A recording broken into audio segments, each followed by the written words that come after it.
or TV show episode, and let's rewatch it again.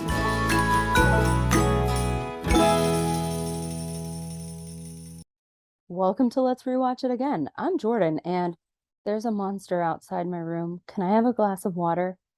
Today, we are rewatching Signs, a 2002 film written and directed by M Night Shyamalan. Listen, y'all probably don't think Signs is that scary, but it's one of the only scary movies I can actually handle.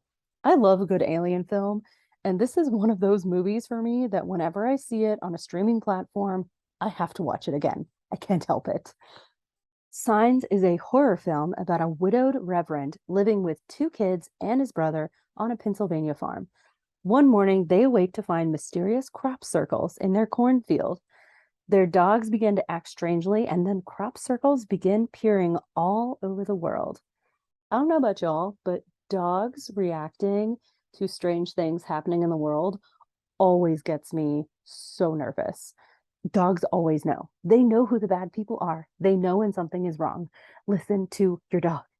Like I said, I love a good alien movie, and I especially love the quiet nature of this film. The musical score composed by James Newton Howard plays an incredible role in this film.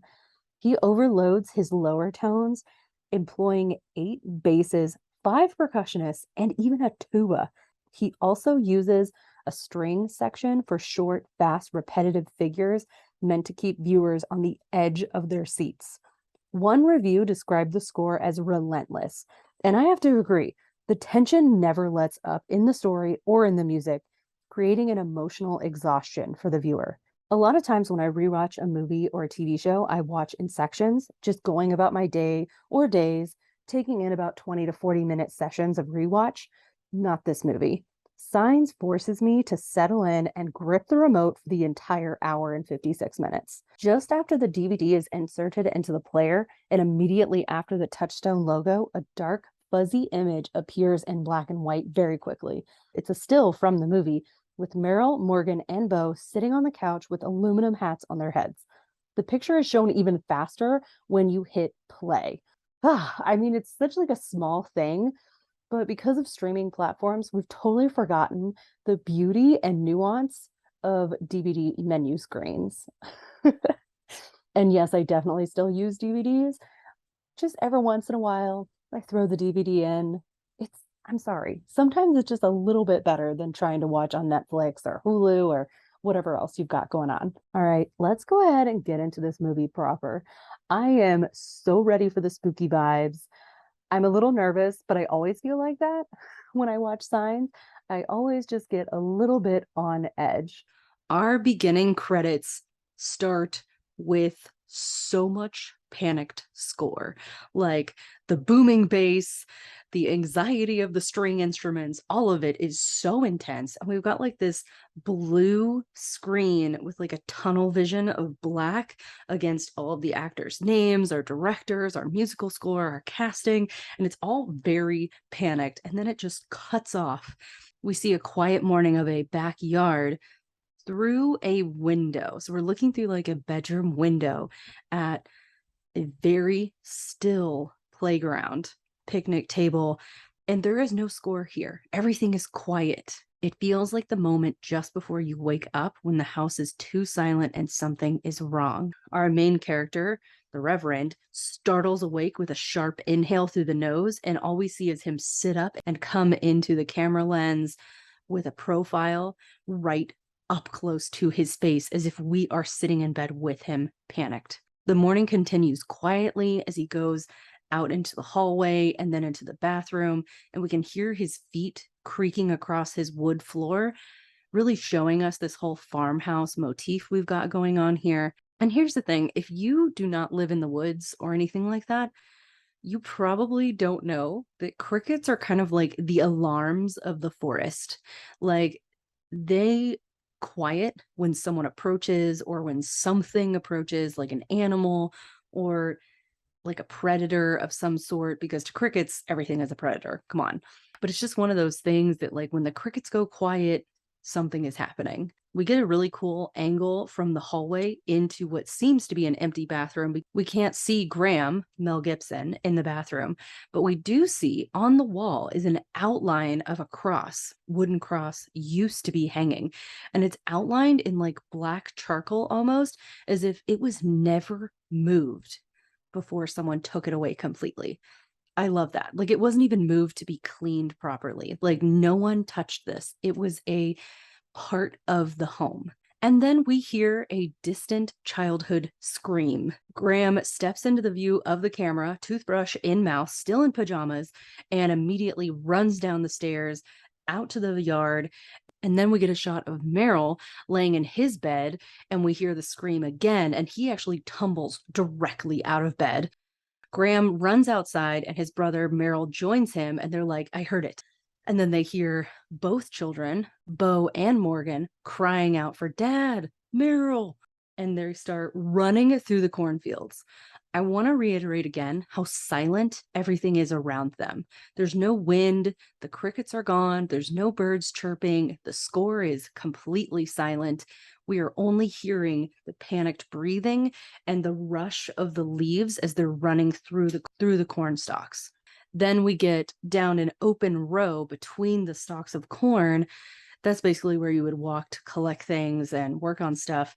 We see Bo, our little girl, standing in her nightgown in the middle of the aisle. When they catch up to her, Graham grabs her and he's like, what's wrong? And she, oh my gosh, Abigail Breslin, this is her first film. She is so good as the little girl who was a little too calm in a scary movie. She just says, are you in my dream too? My God, Bo, please don't do that. Please don't. It's scary. We continue forward in the stalks and then kind of do a slide to the right to find Morgan standing, staring straight, seemingly past us. And Graham kneels down and touches Morgan's chin to draw him to look at him and says, are you hurt? Morgan says that the dogs woke them with barking and he thinks God did it. And then Morgan takes his dad's face and turns his chin to look. And we slowly pan toward Graham's feet to watch him walk forward in his boots. We see the dogs crossing back and forth in front of the camera. And then there's the slowest pan as we slowly twist with the camera to find the crop circles in our cornfield. The cool thing about this twisting pan as we're pulling away to look at the crop circles, our dogs begin barking, we start to hear crows cawing, and our score slowly grows in sound and volume. We've gone from silent panic to sheer terror and mystery. What is happening? What could have caused this? And because they are only human sized, of course, they can't even see the sheer size of these crop circles. We get a black screen with a little title at the bottom that says we are in Bucks County, Pennsylvania, 45 miles outside of town. So we get the impression that we are far from civilization. We're very alone out here. And then we fade into looking over Graham's shoulder. He's holding a phone to his ear and he's very upset and he's convinced that someone did this on purpose as like a prank. We go into the kitchen and find that Houdini, one of their German shepherds, has peed on the kitchen floor and the kids are worried that he's sick. The dad sends them outside with the dog, and finally our cop has showed up and he says, Carol, that was quick. I only called you 2 hours ago. And then Carol tells us this story about this older woman who was so angry at these teenage kids that she spat all over some new skateboards in the store, and how it's a very gross story. It's just one of those things that really grosses me out. Anyways, we're moving on. We go back outside to the kids. Bo and Morgan are sitting with Houdini. Bo is drinking from a big water glass and she takes a sip, hands it to Morgan and says, it's contaminated.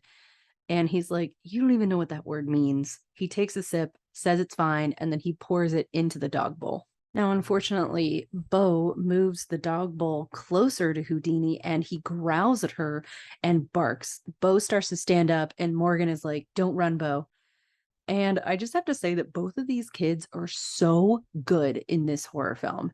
They both have a lack of tone in their voices, which makes them feel a little bit alien-esque at times, especially Morgan. He rarely raises his voice or changes the tone at all in the way that he's speaking. He just doesn't emote a lot. It's Rory Culkin, Macaulay Culkin's little brother. And I swear, this kid, he does look like a little bit of an alien. It's his eyes. I don't know what it is. We are going to talk about these water glasses a lot more throughout this film. And I can't explain it to you, but it's one of those things that I truly relate to as a person who, if I have a water glass and then something just, I left it alone too long, it's got a hair in it, maybe there's a speck of dust or lint sitting on the top, I'm done. I can't drink that water anymore. We go back to our cornfields with the crop circles. Graham and Carol are talking, and our camera is deep in the midst of all the corn that's been laid flat.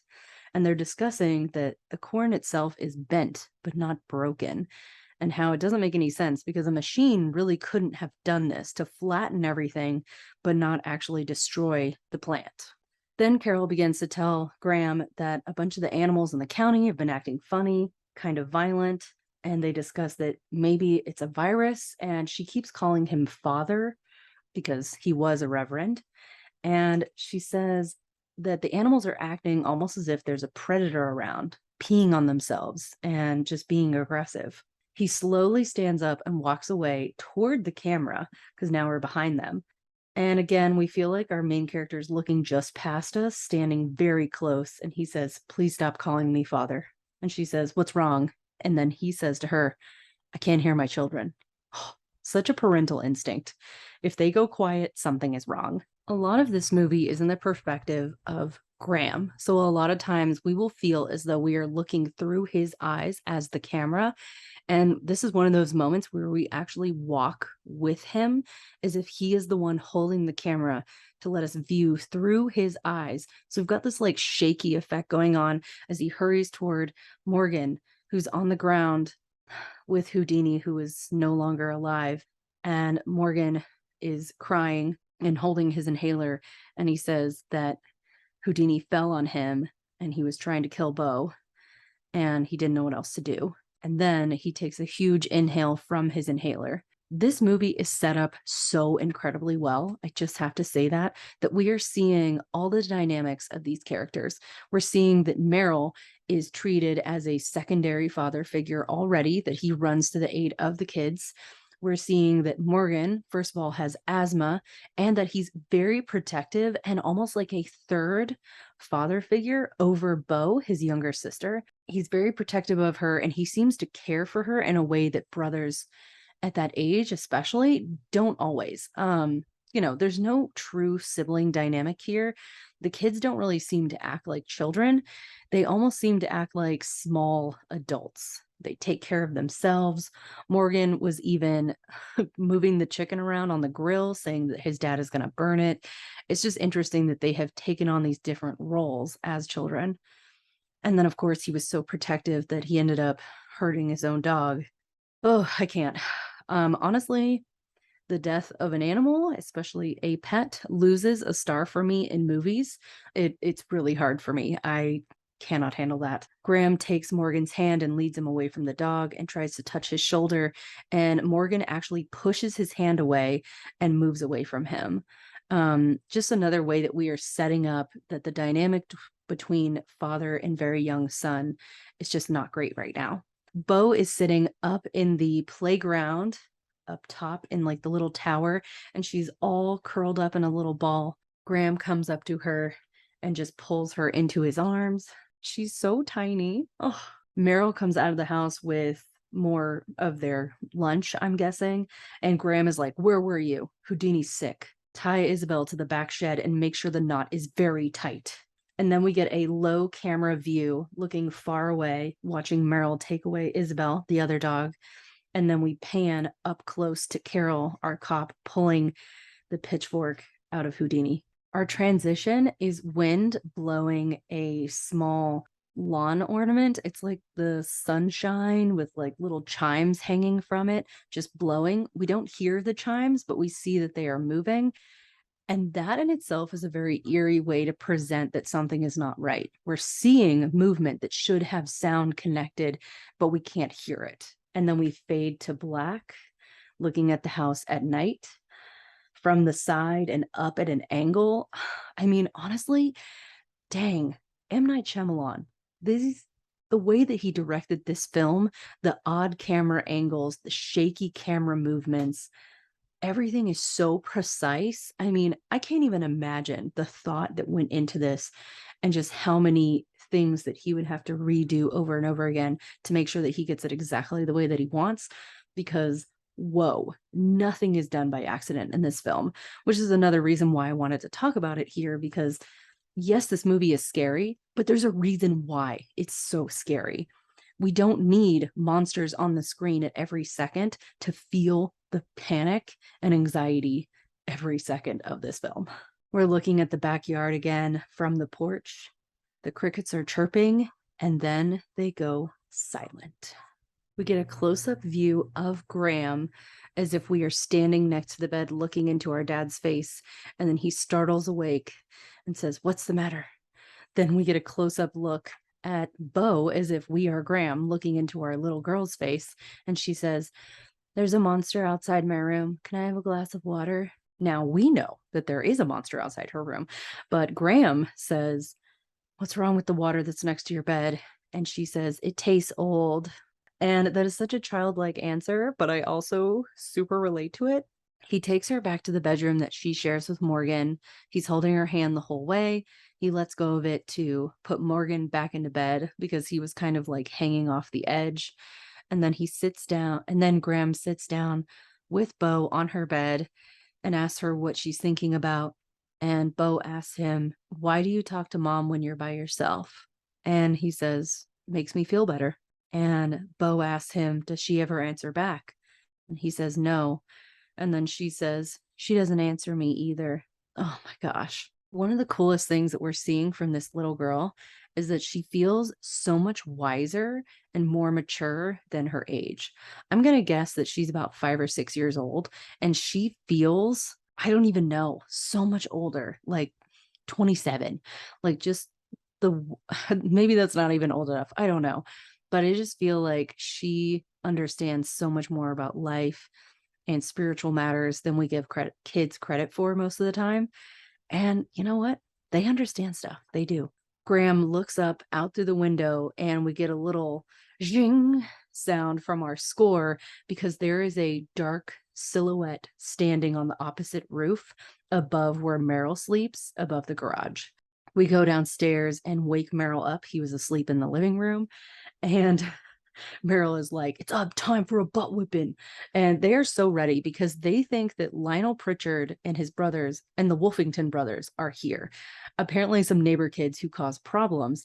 And Graham is like, "Now, this is not an intelligent way to approach this." But Meryl is ready to take them down. Meryl says they both need to go outside, move around the house in different directions, and act crazy with anger, make them crap their pants, force them around to meet up on the other side. And Graham is like, "Explain, act crazy." And Meryl's like, "Curse and stuff, yell." And Graham says, "I can't curse. It wouldn't sound convincing. It doesn't sound natural." And then Meryl is like, "All right, fine, then just make noises." And Graham is like, "Okay, explain noises." Oh, come on, you want him to steal something in the house next time? And then all of a sudden, a light comes on outside. I think it's one of those things where like movement causes a light to come on outside the garage. Interesting that the light has not come on until right now. Both men start running outside around the house, both yelling. And Graham's is so much funnier because he yells, "I am insane with anger." And of course, Meryl is actually cursing the way he said that he was going to. And I'm definitely more afraid of Meryl. He's got some seriously muscular shoulders, and he looks ready to take somebody down. He yells, "We're going to tear your head off." Another light comes on and a trash can rolls out. And then from Graham's point of view, we see a shadow in light, and then they both meet up at the back of the house again. Graham says that he cursed, and Meryl says, "I heard." And then they hear a noise up above on the roof, and they both look up and they're like, "How did he get up there?" And they're backing up to try to see up onto the roof. And we're getting a really cool view of only looking down into Meryl's face, with his face only shown a little bit. And Meryl is like, I don't think this is Lionel Pritchard. And then all of a sudden, there is noise behind them. The swing set is swinging. Only one of the swings is going wildly, and the corn stalks rustle. How did someone jump over them, supposedly? The next morning, our cop, Officer Packy, Carol, whatever. She has arrived again, and she's talking to Morgan about how he can turn Bo's old baby monitors into walkie-talkies. It only works in one direction, but it's still pretty cool. Graham is telling Bo to turn down the TV until after the officer leaves. And then he tells her that she's too old to be doing this. And he gestures to all the water glasses that are sitting on top of the TV. And she says that one has hair in it, one has lint in it. The other one, Morgan took a sip out of and has his amoebas in it. And what I really love about this camera angle that we're getting is that we're seeing the full view of the TV, the water glasses, and of Bo, but we only see up to Graham's chest. Almost kind of like when you're watching the first Toy Story movie and we don't see Mom's face or shoulders ever. I love that. It's so cool. It feels like a kid point of view, like we are a child next to Bo on the couch watching TV with her and hearing our dad talk about this. We go back to the kitchen table and Carol asks Meryl how he's doing, and we get this really cool sweep of the camera. And I just want to say that when we are not in the POV of Graham as the camera, instead, we are a character in the scene as the camera. So it's almost like we, the viewers, are not only watching the story unfold, but we are a part of the story. So we're sitting at the table as well, right next to Morgan, listening to Carol talk to Meryl and how Meryl feels like he moved in to help, but he's just not helping very much. Then we see Graham collect water glasses, and the camera pulls back a little bit to show even more water glasses on a different table. And he ends up just leaving everything where it is and is like, okay, what are you going to do? How many glasses do they have in this household? Dear God, there's at least 9 already to speak of, possibly 10 that are filled somewhat of water, and they're just all over the house. Love that little detail. We sit down with Carolyn, our officer, and she's trying to get the story of what happened the night before out of them, but all they can agree on is that it was very dark.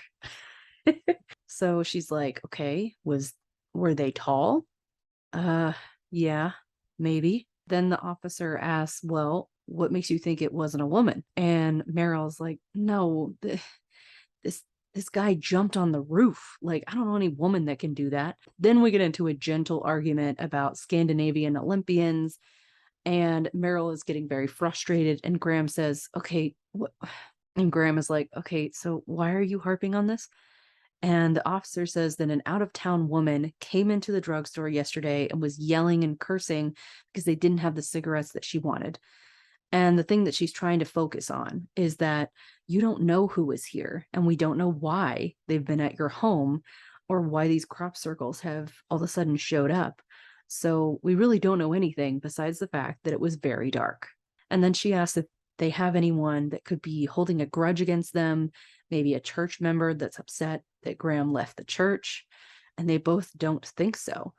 And I really love that in this moment, we're not thinking anything weird about this circumstance, even though all of it feels super odd. Meryl is so flabbergasted and almost upset because he says that he's really fast and he's really strong and he was running as fast as he could. And somehow this guy toyed with them in a way, and he just doesn't understand. Then Bo comes over and she's trying to find the remote, and every channel has the same show on. And they're like, wait, what? Every channel? She said, yeah, every station has the same show. I can't get it to turn off. What?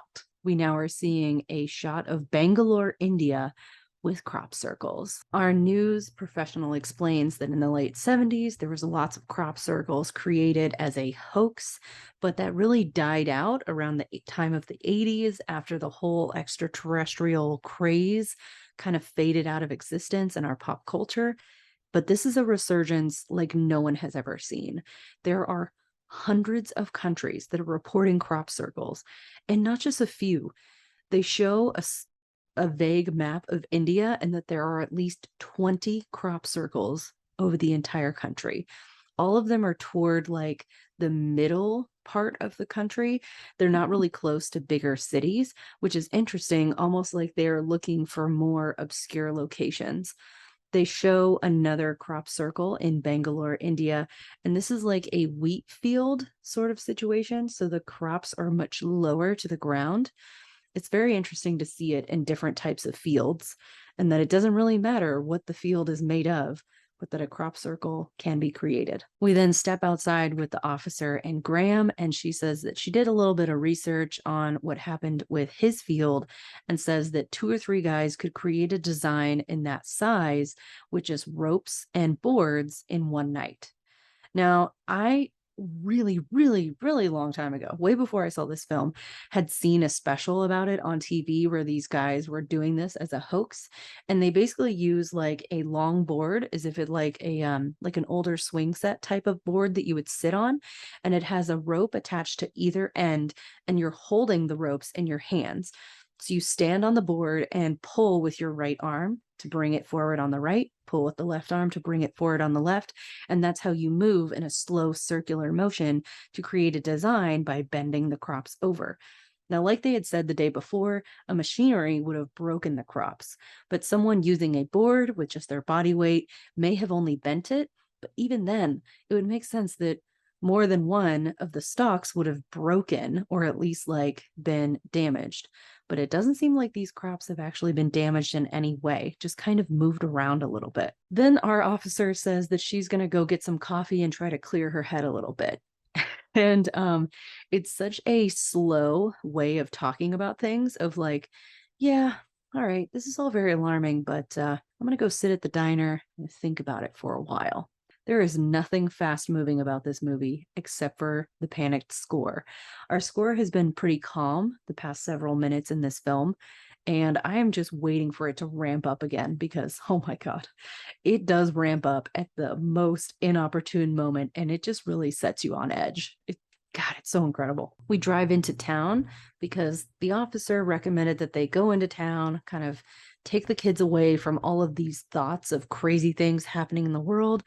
And she mentions that their family has been through a lot, and it's just a lot for these kids. Meryl turns on the radio, and then Graham quickly turns it off and says, no radio either, just for a while. I think it's really interesting to watch a movie that's way back in 2002. There are no iPhones, smartphones, iPods, or anything like that.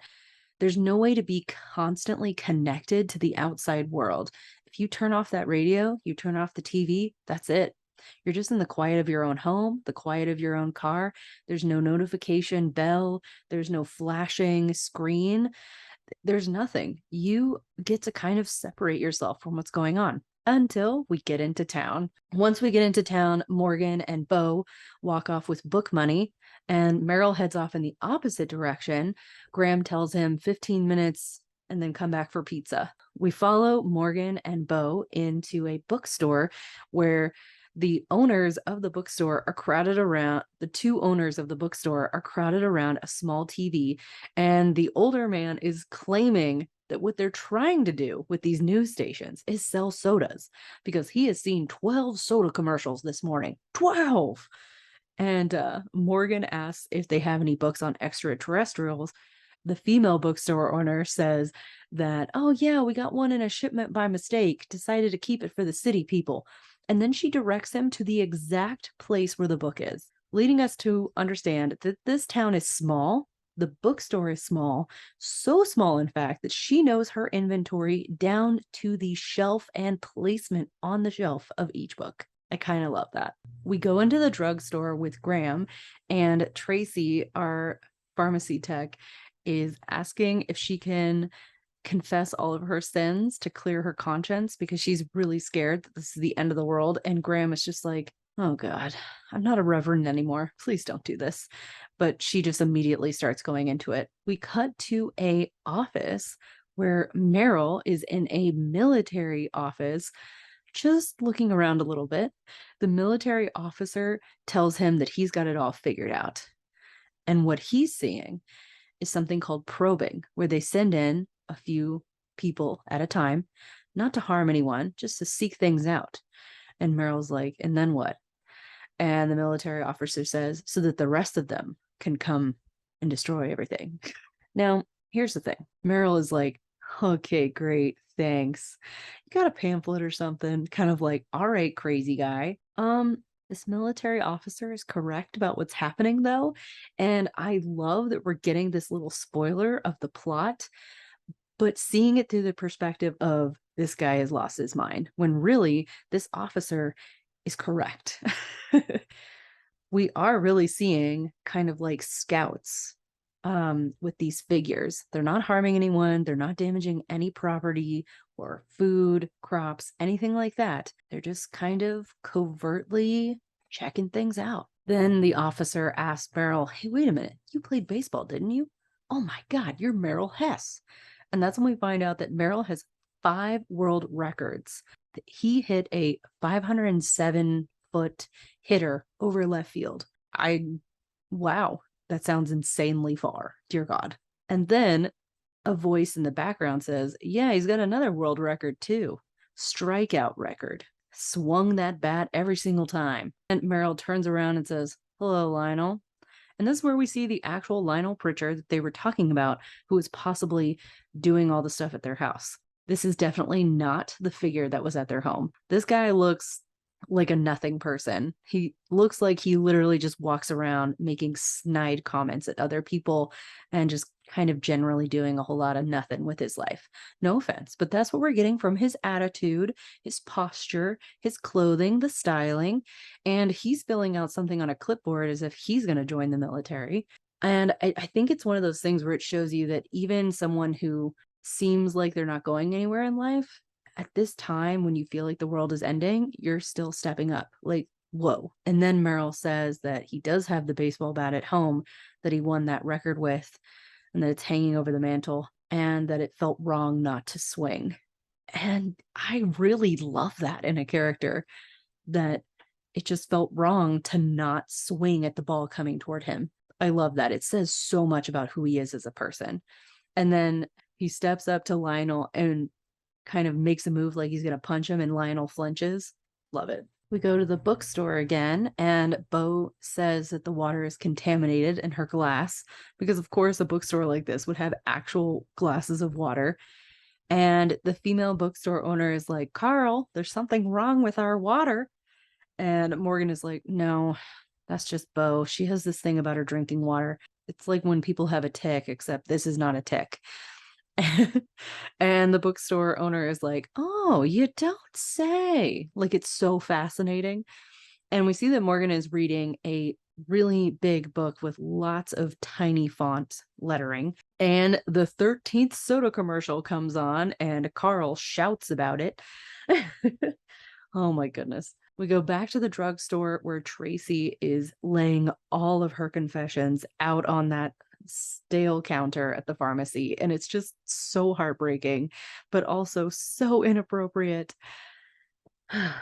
Graham finds everybody at the pizza place and says that no one should spend time alone with Tracy Abernathy. You got it? Then we see M Night Shyamalan. What? Yeah, he's a character in the movie, unnamed as of right now. We see him carrying a bag of groceries to his car. Morgan sees him and says, is that him? And we pan on each of our family members here as they all watch M. Night Shyamalan get into his car and look up and see all of them watching him. And Meryl says, yeah, that's him. And we get this really cool view. We're looking through the front door of the restaurant. It's like a big open doorway. And all of them are sitting at a table looking out onto the street, seeing this man get into his car. The man looks up, sees all of them watching him, and just his whole face washes over with guilt. Interesting. He gets in his burgundy Suburban and speeds away. And then Bo says, who is he? And no one answers.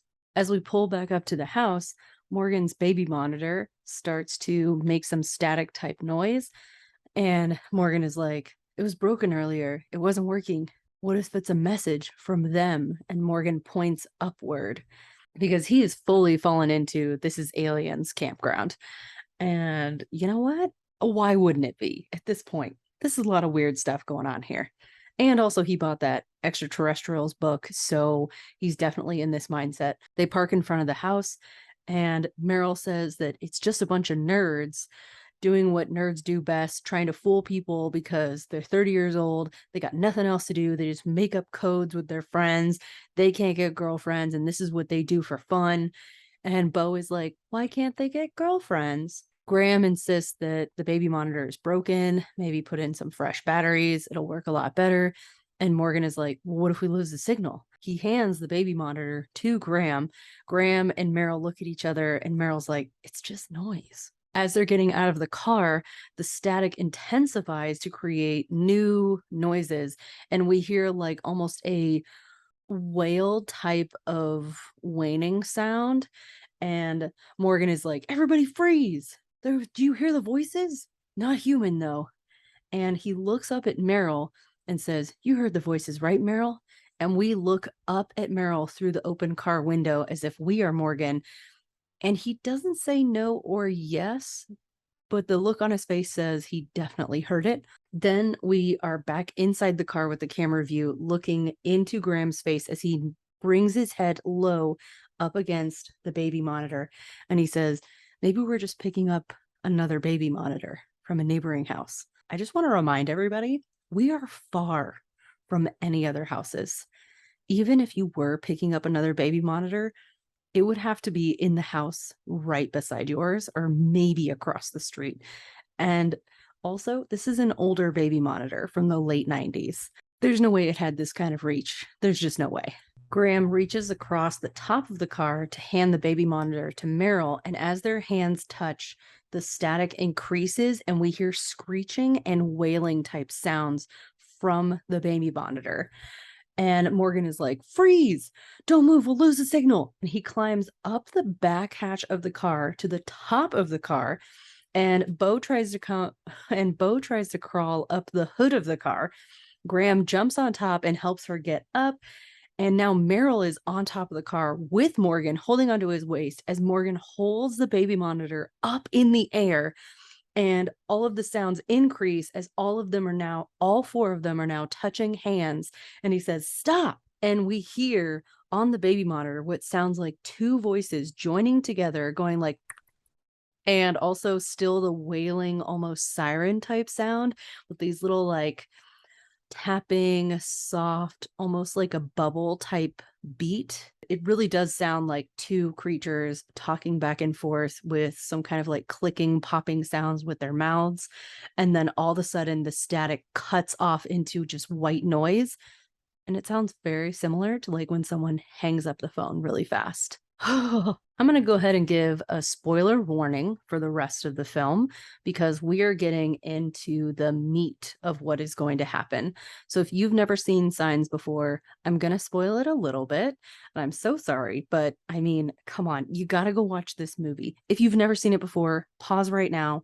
Go watch it. It's not actually available on any streaming platforms at the moment, but you can rent it through Apple, Amazon, probably through imdb.com as well. IMDb actually has like a app now on a lot of smart TVs, or you can wait for it to appear on YouTube TV if that's something you have. Just add it to your library, and the next time it comes on TV, it'll record it to your library.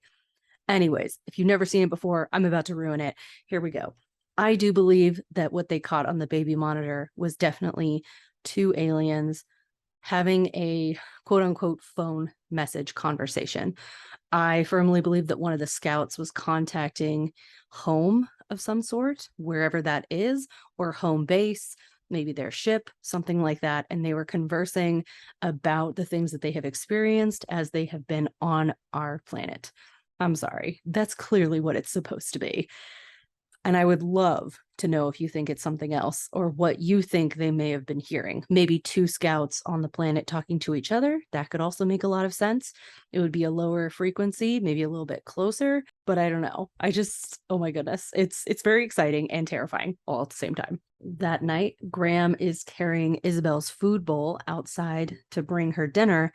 And it's completely dark, and our camera angle is actually looking through the swing set, through the fence at Graham as he walks across the yard in this very, very dark area. And Isabel is barking at the corn stalks. And she even kind of lunges at Graham. And so he stays away from her and says, "You're going to feel very silly when this is all over." But we can feel the tremor. We can feel the fear in his voice. There's a little bit of a tremor. He grabs a huge flashlight from a toolbox and starts to approach the cornfield. We see from a low viewpoint on the ground through the leaves as he walks in and over us. And then we pan backward with the camera as he goes through the corn stalks, slowly hitting the leaves as he walks. Our score has completely gone silent again, and we hear a little in the corn, and he whirls around with a gasp. This is one of those moments that literally has been seared into my brain. Graham holds his arm in front of his face as he's walking through the leaves to block it from smacking him in the forehead. And then he slowly steps out into one of the big crop circle areas, and we lift the camera high above to look down at him with his one beam of light from his flashlight. And he calls out that he's not going to report this to the news or TV or anybody. "You're wasting your time here. You're not going to get famous." And then we close in on his face and he swallows hard. He is scared. The blue dark tone of this scene is so ominous. It's so unbelievably quiet. No crickets, no birds, nothing but us and the field. He backs his way into the corn, turns, and the only sound we hear is his arms pushing the corn stalks out of the way. As he gets into one of those long pathways, he looks to the left with the flashlight, nothing. And then our camera is behind him, looking over his shoulder as he turns a little bit with his chin to the right. And we hear that same little bubble popping sound that the aliens make. Sorry, it's aliens. It's right there, you guys. He jumps away from the sound, drops his flashlight. It goes black. We stare hard at the corn stalks. It's so dark. It's so ominous. Just the tops of the corn stalks are barely moving in the breeze. Just the hushing sound of the leaves is all we hear. He turns, kneels down, grabs the flashlight, pops against the side with his fist to turn it back on, and the light illuminates a pale blue, skinny leg and foot pulling out of the pathway and into the cornfield. He jumps up and runs back through the cornfield, and we get that same shaky camera is his point of view. It kind of like tremors a little bit with his fear. And we go back into the farmhouse, in the kitchen. Bo and Morgan are washing the dishes and playing with the soap and water. And Meryl is sitting in the living room reading a pamphlet from the military. Graham comes back into the kitchen. He's walking stiffly. He's barely holding onto this chunky flashlight. He sets it on the kitchen table. And just his movement and intensity makes everyone turn around and look at him. He slowly sits down in one of the kitchen chairs, falls back into it, swallows hard, and barely says, "Okay, let's turn the TV back on." I love the transition that we use for turning on the TV. We've got a black screen with a little white circle in the center as we click on what sounds like an older TV set. We have an announcer saying 52 minutes ago, Mexico City officials, as well as US officials. Oh my God. And we get a close-up view of Graham's face as he begins to take in all the information that we have missed out on because we didn't have the radio on, we didn't have the TV. This is before iPhones, you guys. We did not have constant communication with the outside world. I mean, can you imagine during the pandemic if we had not been able to be in constant contact with one another across the state, across America, across the world, overseas? I can't even imagine how much fear and how trapped you would feel in your own home. I mean, we were trapped in our own homes, but at least we could talk to one another. Oh, anyways, lights from a dozen aircrafts have appeared in the sky over Mexico City. They were first spotted by a Mexican airline, 747. Oh my God. And all of these aircrafts were not detected by the US or Mexico itself. They only appeared in the sky once it became dark. Oh my God. Morgan says that he needs to tape this and goes to find a VHS. Unfortunately, it's Bo's ballet recital and she doesn't want to give it up. Yes, this was back in the day where we felt like we had to hit record on our VHS. But let's be honest, we now do that on our phones and iPads. All of a sudden, we hold it up in the air and hit record and watch it through our little device instead of just watching it live. Morgan says that everything they've read about in science books is about to change, that the future of our world is on TV right now. The announcer backs up what he's saying, that what they are seeing is live footage from an affiliate in Mexico, and what they are seeing is real and unbelievable. And everything about our science books is about to change. And Morgan is like, I told you.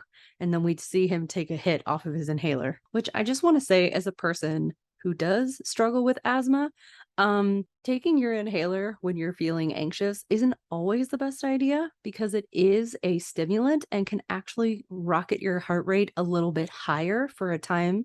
And so you just got to be careful with that. However, I do see what they're doing. A lot of our media shows us that using an inhaler will calm someone down. It usually does the opposite. It does open your airways, but it also raises your heart rate and gives you a little shot of adrenaline. Just saying. We then transition through glasses of water at different levels to see that Meryl and Graham are both still watching TV, and the kids have fallen asleep on the couch around them. Meryl asks Graham if he thinks it's the end of the world, and Graham says, yeah, I think it could be, and then looks at his brother and says, that isn't the answer you wanted. And Meryl says, yeah, could you pretend to be who you used to be and give me some comfort? And Graham says that people break down into two groups when they experience something lucky. There's people who believe it's all chance, and there's people who believe that luck is more than a coincidence, that it's a sign, evidence that there's someone up there watching out for them. Group number 2 sees it as just pure luck, happy turn of chance. I'm sure the people in group number 2 are looking at those 14 lights in a very suspicious way. For them, the situation is 50-50. Could be bad, could be good. But deep down, they feel that whatever happens, they're on their own, and that fills them with fear. There's a lot of people in group number 1, and the second group believes that this could be a miracle and that there is someone there to help them, and that fills them with hope. So which group are you a part of? Do you believe that some people get lucky? Or let's look at the question this way. Is it possible that there are no coincidences? We zoom in very close on Meryl's face, and he talks about how he was at a party once, sitting next to this girl on the couch, and they were just looking at each other. A moment is about to happen, and he knows that they're going to make out. So he turns his face to spit out his gum, and then when he turns back to her, she throws up all over herself. And he knows that if he hadn't taken a second just to spit out his gum, she probably would have thrown up while they were making out, and it would have scarred him for life. Honestly, yeah, that sounds horrifying. He's a miracle man. Those lights are a miracle, he claims. And Graham says, there you go. And Meryl asks him, what type are you? And then Graham asks him, do you feel comforted? And Meryl's like, well, yeah, I do. And Graham says, well, then why does it matter what I think? I feel like that is the answer. That Graham not only left the church, but he left his relationship with God as well. And then Graham says that the last words that Colleen had before she died, she said, see, and her eyes glazed a bit. And then she said, swing away, Meryl. And do you know why she said that? And Meryl's eyes are huge at this point. He just shakes his head. And Graham says that the nerve endings in his wife's brain were firing, and some random memory of us at one of your baseball games popped into her head. And they just stare at each other for another few seconds. And then Graham says, there is no one watching out for us, Meryl. We are all on our own. So not only is Graham's belief that they're all on their own his truth, he is now trying to force Meryl to believe the same, which I don't care which group you're in, trying to force someone to believe what you do, it just doesn't really work. And not only is it not comforting, but it can also be hurtful and can drive a wedge between the two of you. We then go into a scene of the past because Graham is driving up to the scene of an accident with his reverend collar on. Carolyn says that they thought there was an accident, drunk driving, but Ray says he wasn't drunk. He fell asleep at the wheel. Graham asks if Ray is okay. We still don't know who Ray is. And she says, yeah, he's fine. And that was the first thing that Colleen asked too. She's talking. And Graham asks, what ambulance is she in? And Carolyn says, she's not in an ambulance, Father. He wakes up the next morning. So we don't know exactly what that memory was from, but we know that it's very present in Graham's mind right now. Graham wakes up the next morning and finds the TV has been pulled away from its original spot, and into the hall closet where Meryl is watching with the door shut. Meryl claims it was for the kids' protection because they were watching the TV since 5 a.m. and they should be playing outside like Furry Furry Rabbit or Tea Party or something. And Graham is like, Furry Furry Rabbit? And Meryl's like, it's a game, right? And then he just starts going on and on about everything that he's clearly been watching since 5 a.m. It is now 11 a.m. So who knows how long Meryl has been awake and watching. His eyes look like he has not blinked in a while. And he starts talking about how they're gone, but they're not really gone. And he's watching a live feed from Mexico City of where the lights were in the sky at night, but it's daytime and overcast, so you can't see anything. Meryl has been listening to the news and says that there's a theory that there's some kind of invisible shield because earlier this morning, a bird flew into where the lights were and dropped straight down to the ground, and his head was crushed in. Whoa. Meryl believes that they could even be hovering above them right now, like above their farmhouse. And I have to say, we all have somebody in our life, and maybe that somebody is ourselves. When something tragic happens in the world, they get a little bit stuck to all of the updates and the live feeds and the theories and all the conspiracies and absolutely everything. Gets you sucked in so easily. And yeah, you start to get obsessed. And I think Meryl is obsessed. I mean, I don't blame him, but he's definitely obsessed. Meryl says that there's a theory that the crop circles could be landmark or like mapping visuals to help the ships, aliens, whatever they are, kind of navigate their way around. And Meryl just kind of quietly says to himself, because Graham leaves the room, or well, he leaves the closet, and Meryl just goes, makes sense. I think it makes sense. Oh, God. Graham takes the shower and then finds Morgan and Bo sitting on Morgan's bed with tinfoil hats on their heads so that the aliens can't read their minds. They are reading Morgan's book, or well, Morgan is reading it to Bo.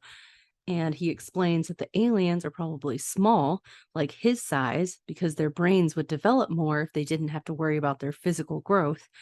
And they're most likely vegetarians because they would have found the benefit with such a diet. Graham asks who wrote this book, and Morgan says scientists who were persecuted for their beliefs. And Graham says, so they're unemployed. And Morgan pulls the book away and says, well, if you're going to make fun of it, forget it. And he's like, no, explain it to me. Morgan says, well, Dr. Bimbu wrote, and then he goes, Bimbu? And again, Morgan's like, Dad, what? I just repeated his name. You had a tone. And then Bo says, this is serious. And her tiny little voice kills me every time. So apparently there are two options for why aliens would make contact with us as humans. The first reason is nice. Exploration, furthering of knowledge of the universe, understanding more about other cultures, other planets. And then there's the other reason. They're hostile and that they've used up all the resources on their own planet and they're coming to harvest ours next. And we would need to not be here for them to do that. So Graham continues to flip through the book and he comes upon a illustration of a farmhouse being burned by twin beams from an alien spaceship that looks like a saucer. Graham says that looks a little bit like our house. And Bo is like, yeah, same windows. And the camera pans to the lower left-hand corner of the illustration and we see a man-like figure with two small childlike figures laying in the grass, apparently not alive. As all three of them are looking down at this photo, the phone rings and startles them all. Graham says, I think that's enough Dr. Bimbu for now. Everybody in this house needs to calm down, eat some fruit or something. And I don't know about you, but I definitely have a parent who is always like, well, eat some fruit. Our next camera angle is absolute genius. And I get chills every single time because it's almost like no matter how many times I watch this movie, I forget how this all goes down. Just this little tiny moment of Graham answering the phone, saying hello. The voice on the other end says, Father, and then they're scuttling. Now, the important thing about how we are getting this perspective of Graham on the phone is that we're in some sort of room with like a navy bookshelf, but it doesn't have books. It has like what looks like balls of yarn and just different things that are kind of hidden more in shadows. And there's a doorway that's just partly open.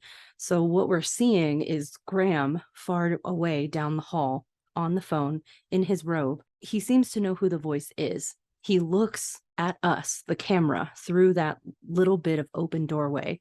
Our camera pulls backward and reveals a dress on a dressmaker mannequin, or with a nearly finished dress on the mannequin itself. There's even the measuring tape hanging over one shoulder. This is clearly his wife's sewing room, her work room, something like that.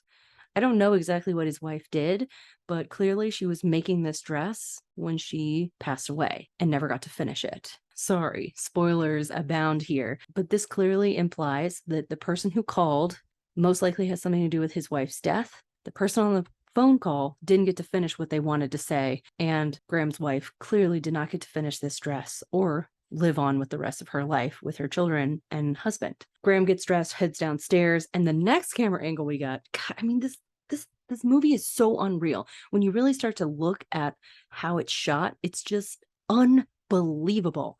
He opens the hall closet door, and it's one of those half slanted doors because it's under the stairwell. I'm going out for a few minutes, and we hear Meryl from inside the closet say, "Where?" Graham grabs his keys and steps away from the closet door and says, "Ray Reddy's house."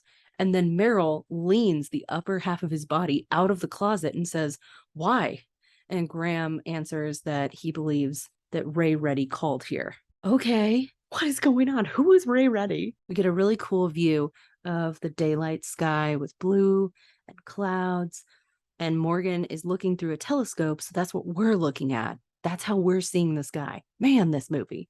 And then we pan to look at Morgan and Bo as they discuss that Morgan assures Bo that he's not going to let anything bad happen to her. And Bo says, "Well, I don't want you to die." And he says, "Why? Are you having one of your feelings again?" And she just hugs his arm, and he looks down at her, and the camera lowers to Bo's level, which is so genius. And he says, "Who said I was going to die?" And she just hugs him harder.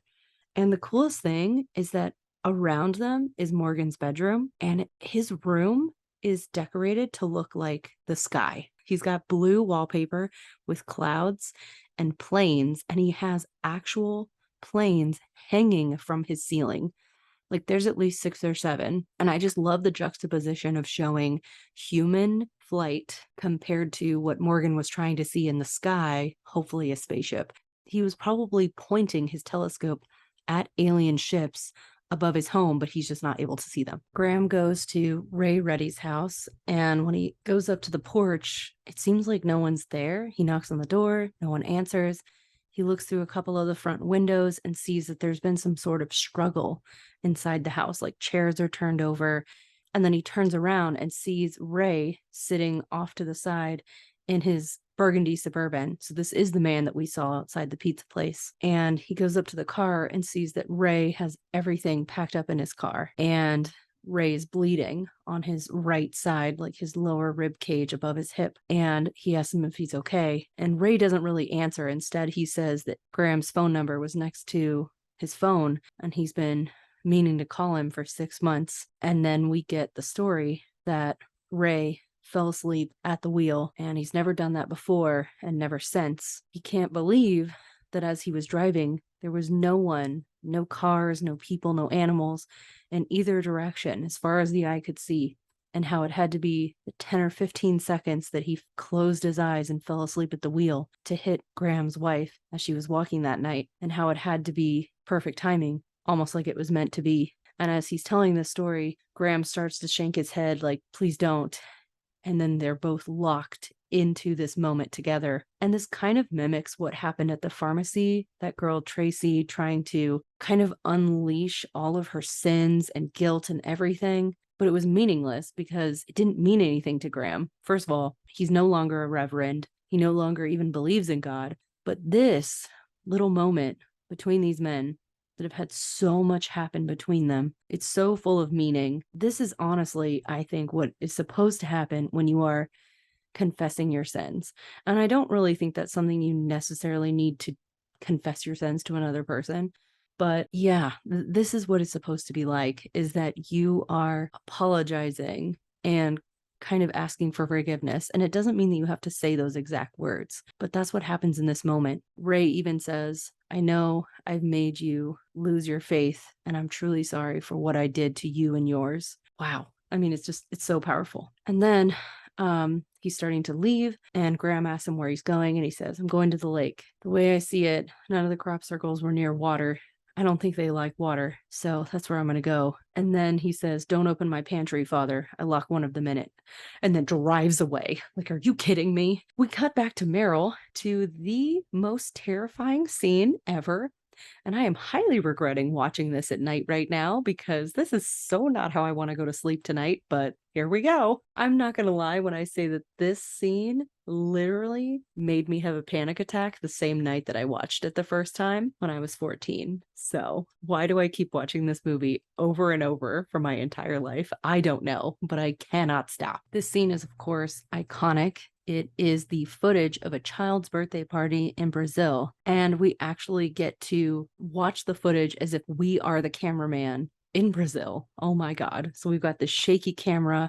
We're looking through these windows of what seems to be a living room or kitchen, and we're seeing what was a party outdoors where there's like half-eaten cake, there's presents and balloons and chairs everywhere, and there's all these kids just like crawling everywhere. Everyone's like shouting over each other, trying to see out the window, and we're zooming in and out against this like dark green brush, and oh my gosh, it's just like a wall of plants.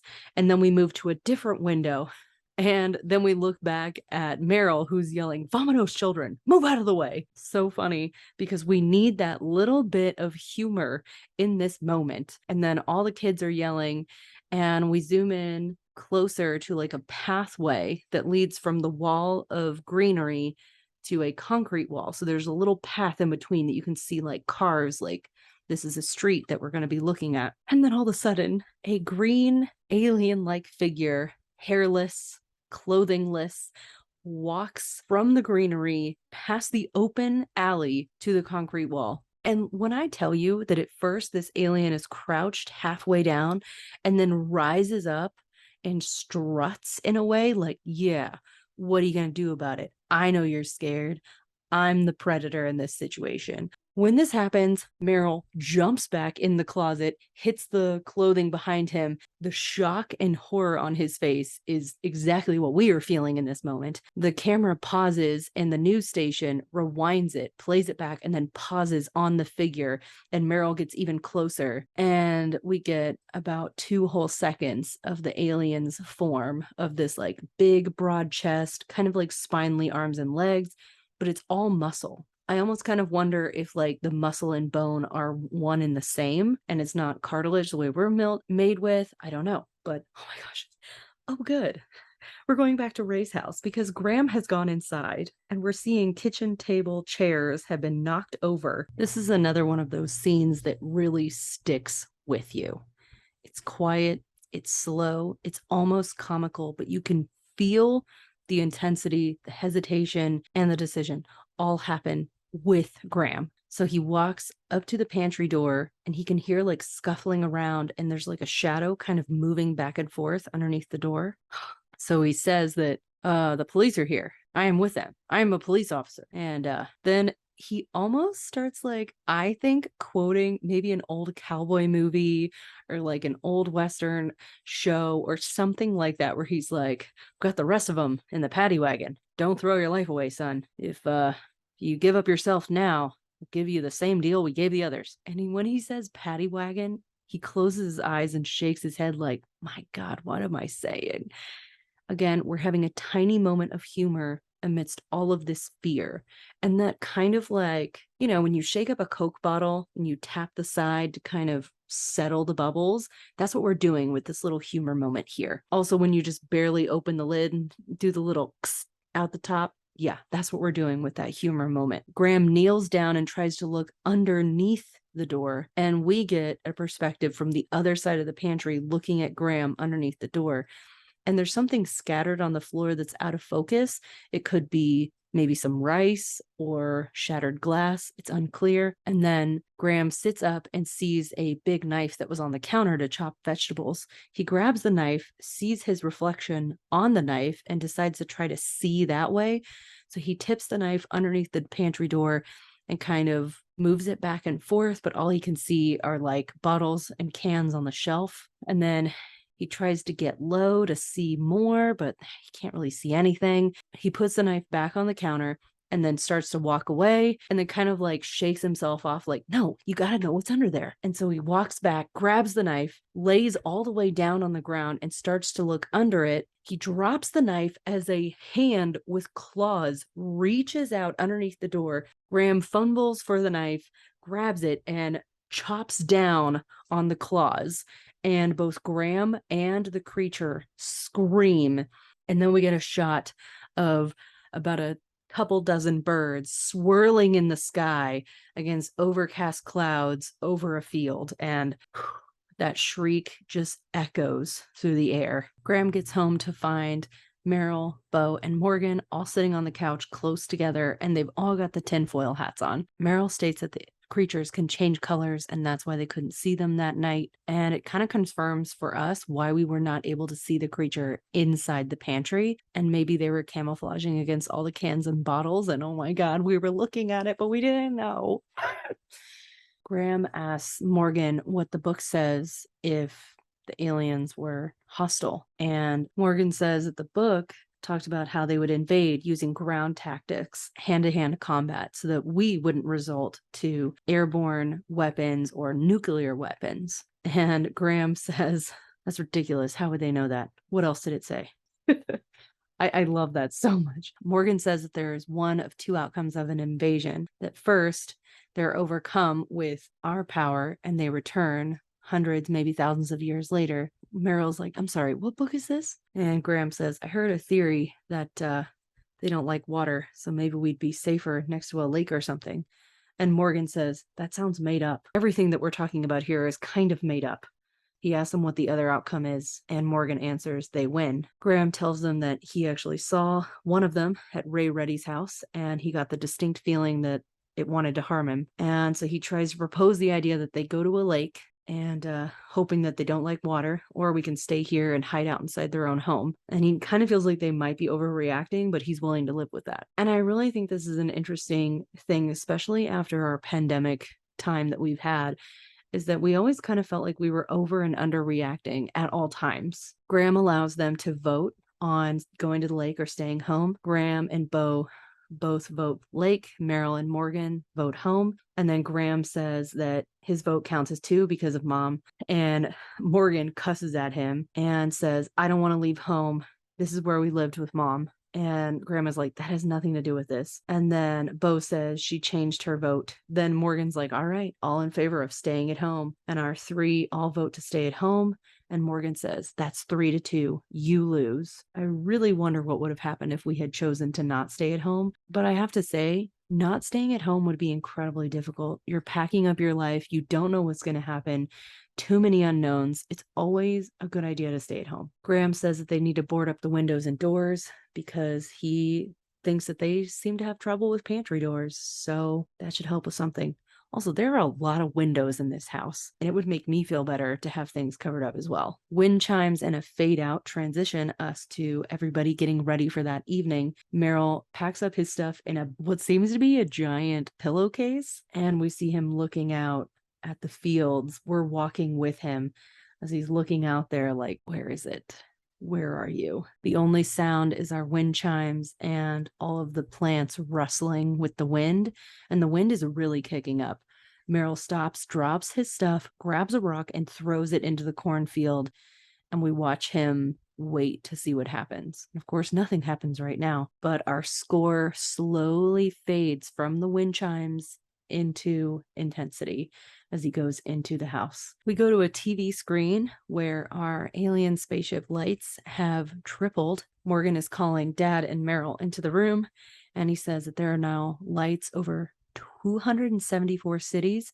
They think it'll be 400 within the hour. And Meryl says they were making a map, and they believe that there will be attacks at or within 1 mile of the crop circles. And so Meryl looks at Graham and says, they're going to be within 1 mile of us. And the newscaster is clearly emotional and frightened. And he says, people are flocking to synagogues, temples, and churches. God be with us all. Then we slowly zoom in towards Graham's face as we see the terror but also the loneliness there. Because remember, he is of one of two people groups.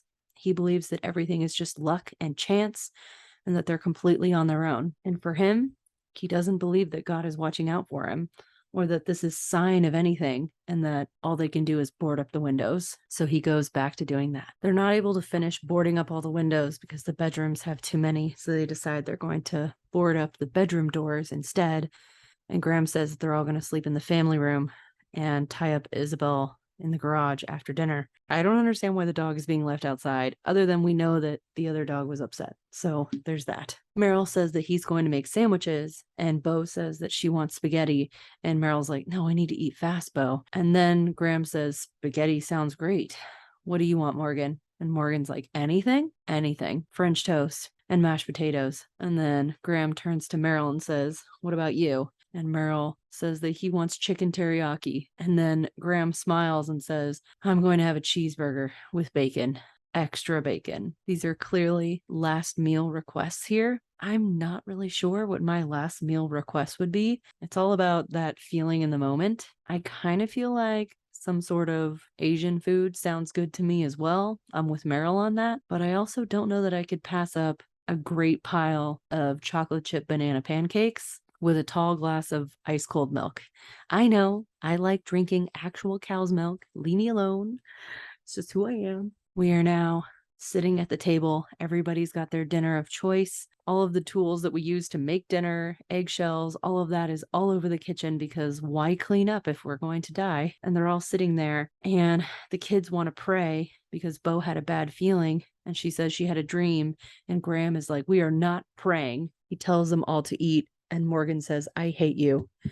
And Morgan is about to start crying. And Graham says, that's fine. And Morgan says, you let mom die. And Graham says that he is not wasting one more minute on prayer. Is that understood? Not 1 minute. And now Bo really is crying.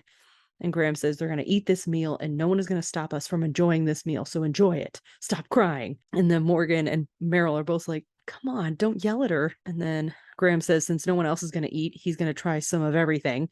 He takes some of the French toast.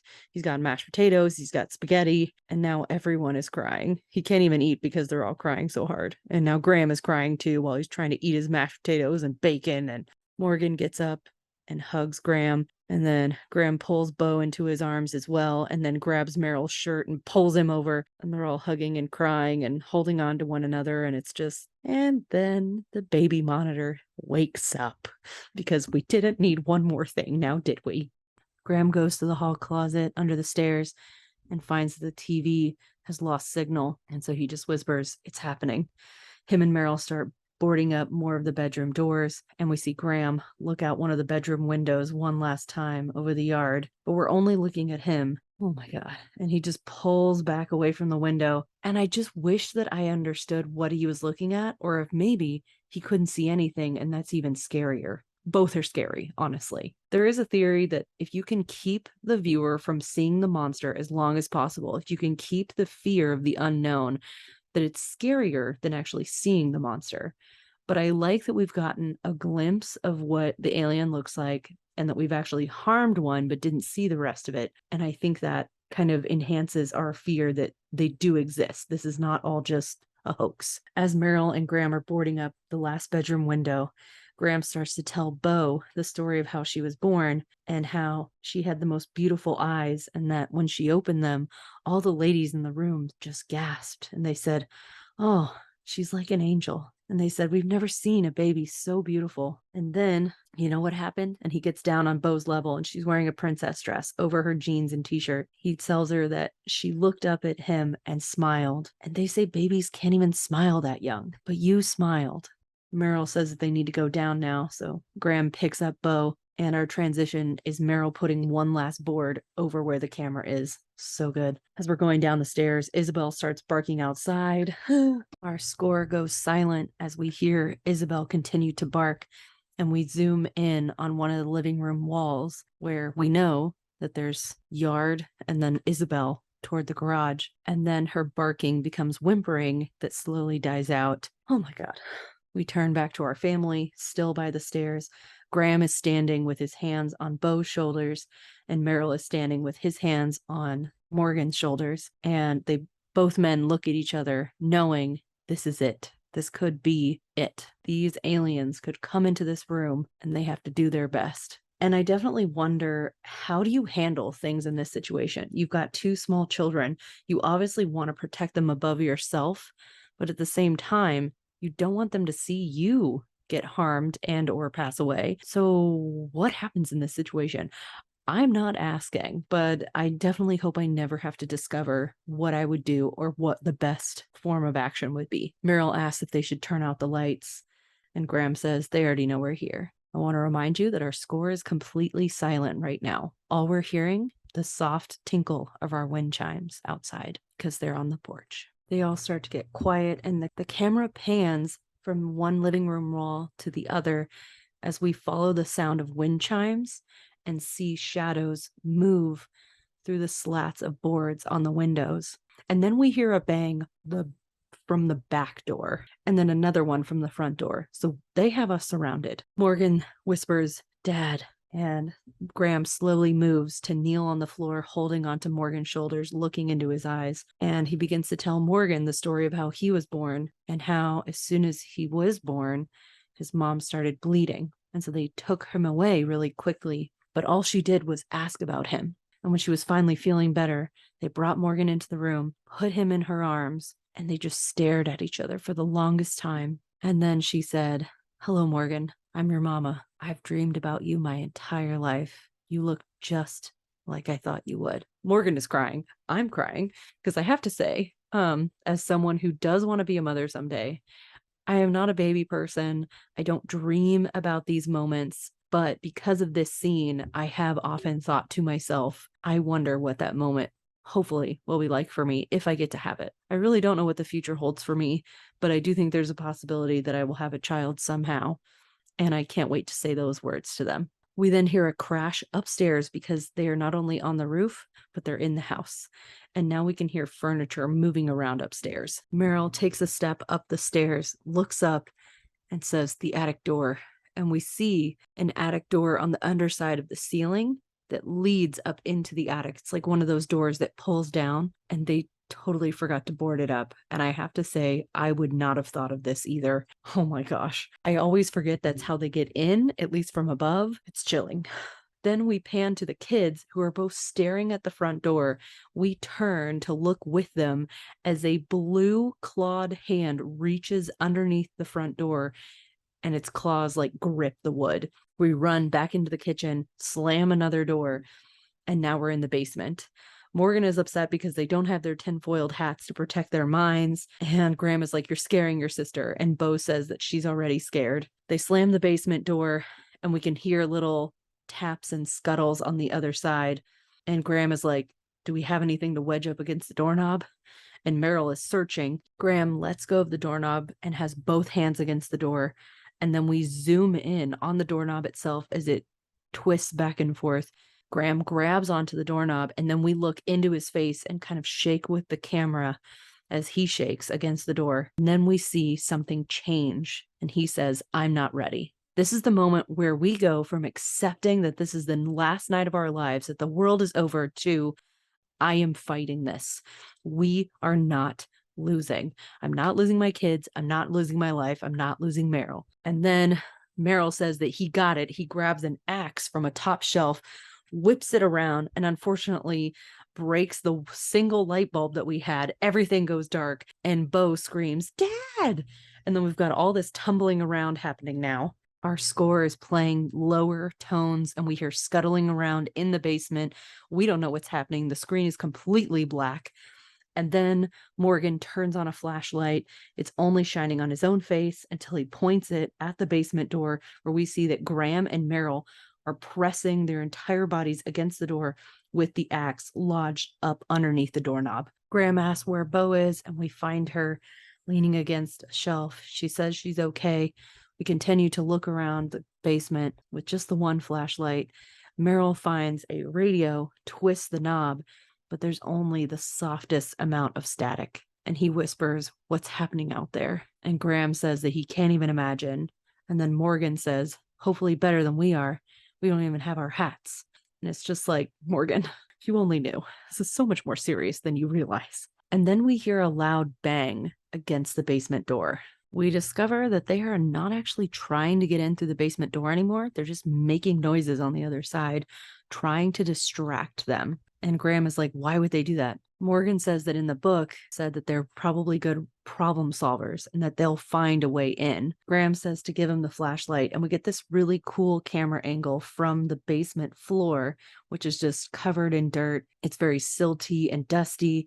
The flashlight rolls across and kind of spins a little bit, and Graham grabs it from the ground. Graham says that they used to pour coal down in here and that there's a coal shaft, so there is a different way in. Meryl has a second flashlight now, and the two of them go in different directions, searching for the coal chute. This is another one of those moments that really just sticks in your brain. We get this great camera perspective of one wall looking toward the two men as they slowly get closer to one another, just the circles of their light from their flashlights, and they slowly close into one another, and Morgan is standing against the coal chute wall.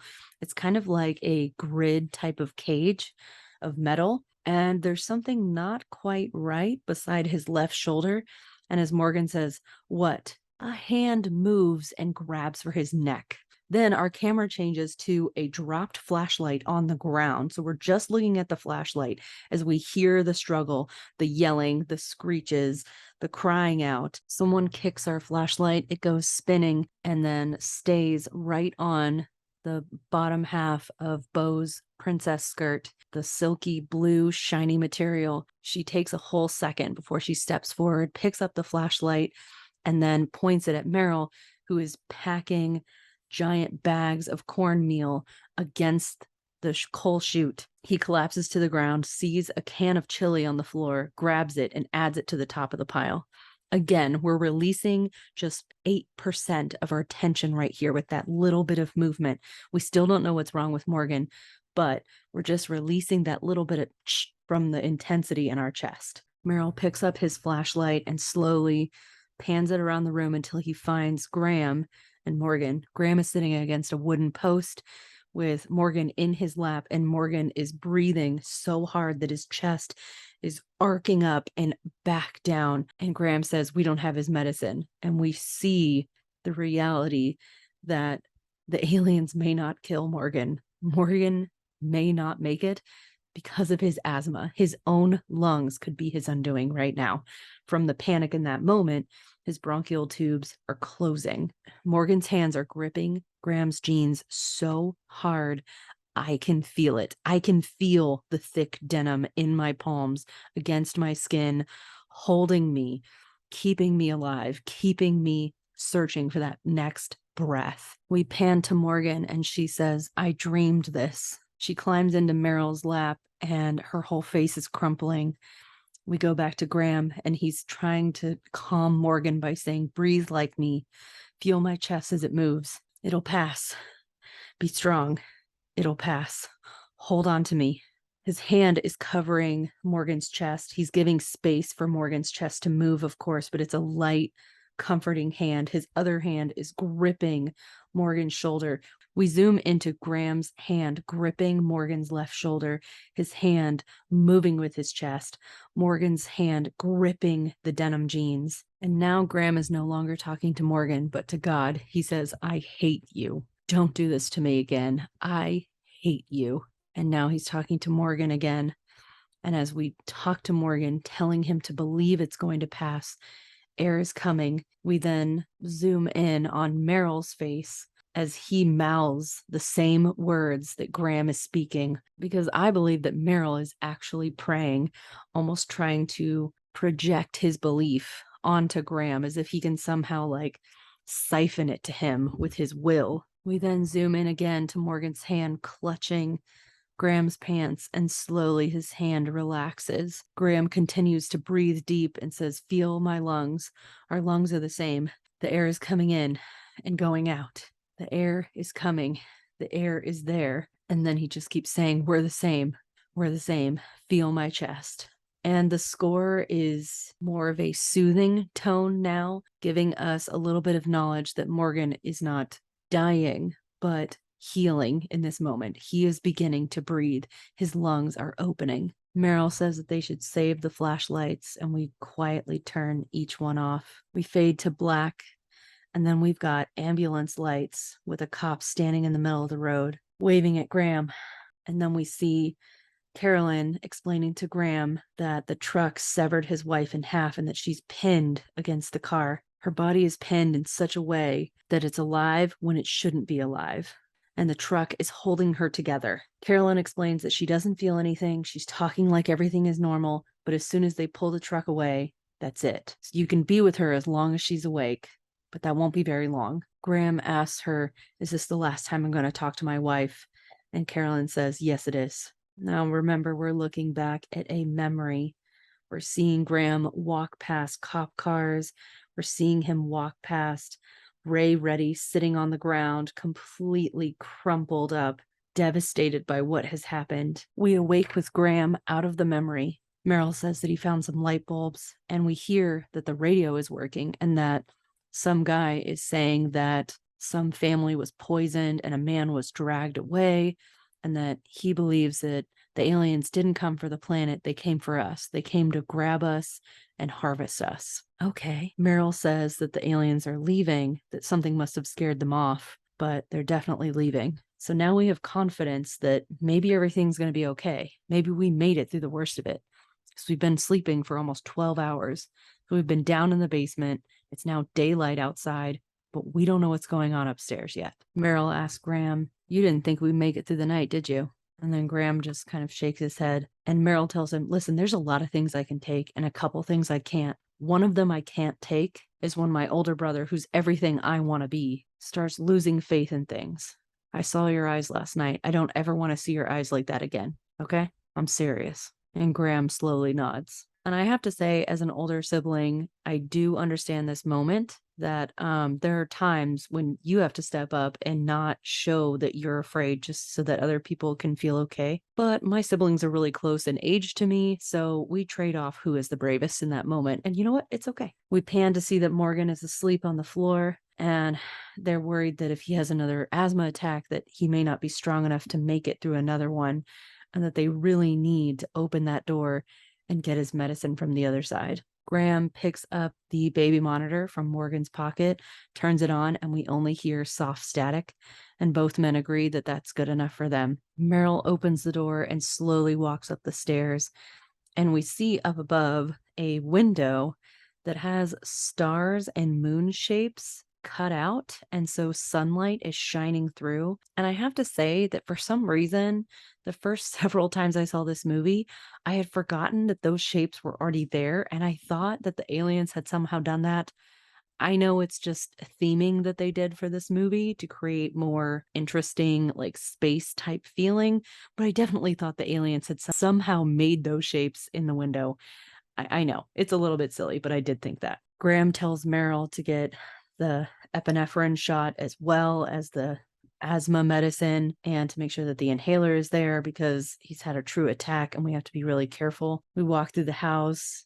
Most things are a complete mess. He lays Morgan down on the couch where we've got lots of pillows and a blanket. And Bo announces that people are dancing on TV, and and she even copies the dance. And we hear an announcer talking, and it feels like maybe everything's going to be okay.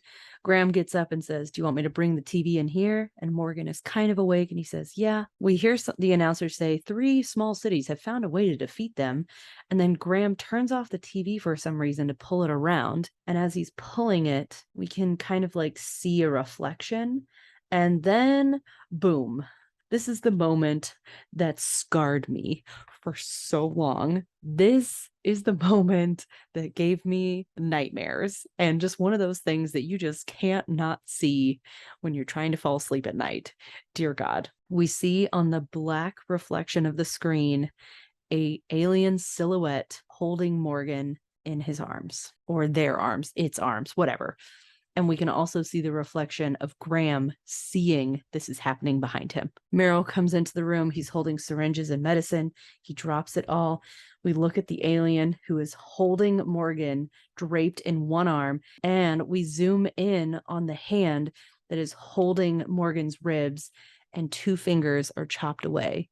This is the same creature that was in Ray's pantry. Time seems to slow down a little bit, but our score definitely does not. As we slowly move around the room, watching everything happen, our score continues to ramp up. The alien holds his free arm above Morgan's face, and a slow spike comes out of his wrist. And this is what we're wondering, is the poison gas that was happening to other people out in the world. What is that spike? What is happening right now? We look at everybody, and Bo is panicking, Meryl is panicking, but no one is moving.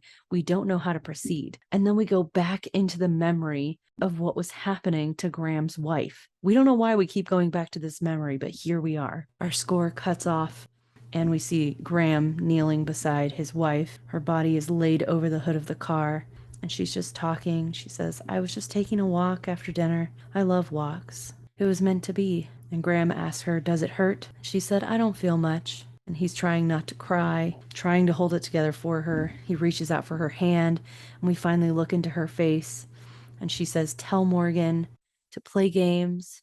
It's okay to be silly. Tell Bo to listen to her brother. He'll always take care of her." Graham says, "I will. And tell Graham I'm here. Tell him to see." And Graham is about to ask her, and then she says, "And tell Meryl to swing away." And then the light leaves her eyes, and we get back into that scene in the living room where Graham was asking Meryl, "Do you believe in miracles or in signs, or do you believe that you're just lucky? Is it possible that there are no coincidences?" We're back in the living room. The alien is making its little popping bubble sounds, and it's like creepy growls, and kind of like swaying his body back and forth, kind of taunting, like, "Watch me do it. Watch me." I mean, he's pretty mad because Graham cut off his fingers. And we pan to see Meryl's baseball bat, the one he used to get the records, all of those records of swinging away. And then Graham says, "Swing away, Meryl. Meryl, swing away." And he says it louder. And Meryl slowly looks up at his baseball bat. Graham grabs the baseball bat, grips it in both hands. We get a close-up view of the alien's eyes, and then poisonous gas billows out of that spike into Morgan's nose, and Bo begins to scream. The alien turns, and Bo's face is painted on his back, because of course they change colors to match their surroundings. That honestly is so terrifying. Meryl hits the alien face on with the baseball bat, and the alien drops Morgan. Graham grabs to catch Morgan as he crashes to the ground, and we get this really cool camera view through a glass of water at the alien circling with Meryl as Meryl whacks him harder and harder with the baseball bat. Meryl hits the alien with the baseball bat. He knocks into a dresser, and water spills onto the alien's shoulders, and an acidic sound happens from his skin. The alien hisses, and his skin turns bright red, like a 3rd-degree burn, maybe worse. That's when we see the dozens of glasses of water all around the room. Graham looks into Bo's eyes, and she looks at him like, "Yep, I knew it." Graham carries Morgan outside. Bo follows him, and then we see Bo go up to one of the windows and watch as Meryl and the alien fight in the room, and Meryl hits the baseball bat against glasses of water, shattering them and spilling water all over the alien. We go out into the yard where the sun is shining bright, and Graham is trying to give Morgan the medicine. We go back into the living room, and we get a perspective as if we are the alien being hit by Meryl with the baseball bat. He crashes into one of the TV sets, and water pours all over our face and body. We get a beautiful pan of all the glasses of water tilted over, spilled, shattered, and then we see the reflection in the black TV screen that's cracked now. The alien's chest is slowly withering and shrinking into his alien bones. And then we're back outside again, looking up at the house as Meryl runs out, and we hear Graham saying, "That's why you had asthma." And he's whispering, "It couldn't have been luck. His lungs were closed. His lungs were closed. No poison got in." Meryl reaches out to check Morgan's pulse, and Graham is like, "Don't touch him." And Meryl starts to panic and stand up, and Bo is crying, and she's saying, "Daddy." And then we look into Graham's face, and he's begging God, don't. And then Morgan wakes up and says, Dad, what happened? And Morgan asks, did someone save me? And Graham nods and said, yeah, baby, I think someone did. We get a view of the cornfields with our family down below, hugging one another. And we slowly pan from a curtain blowing in the wind to looking at the doors boarded up. We fade into a darker tone and slowly continue to pan across Graham's bedroom. And it's snowing outside now, so time has clearly passed. There's pictures on the wall again. Lamps are lit. Our home is now full of light and life. The bathroom door is open just a little bit. We see Graham coming out of the bathroom dressed in black with his reverend collar back into place. We can hear kids talking and laughing downstairs. Meryl's voice is there as well. All is right with the world again as we slowly fade to black and then back into blue with M Night Shyamalan film. Whew. All right. I don't know about y'all, but I am exhausted. I am so stiff from all my muscles being clenched up with intensity and anxiety, but we're good now. The aliens left and we know how to defeat them with water. Now, I do think it's interesting that aliens would come to a planet that is mostly water, even if it's salt water. I mean, come on, maybe salt water isn't as bad for them. Who can say? We don't know anything else. I almost kind of wish there was a sequel for this film so we could see what happens if the aliens return, but clearly not enough time has passed by, so we're just going to leave it at that. I'm going to give this film 10 out of 10 half-filled glasses of water because you know what? We need all of those glasses just in case something happens. This film gets better and better every time I see it. It does not get less scary, but I become slightly more desensitized to my fear of it and just become more and more in awe of this incredible film.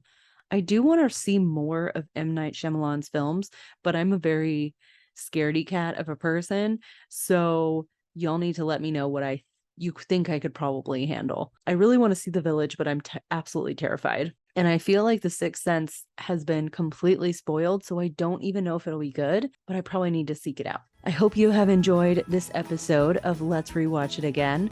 If you have any comments, questions, or little things that I did not notice as I was watching this movie, please send me an email at letsrewatchitagain@gmail.com. You can also reach out and follow on my Instagram at Let's Rewatch It Again. We're going to have more spooky/autumn vibes in store for the next couple of weeks. So tune in next week for Let's Rewatch It Again. And until next time, I'll catch you on the flippity flip.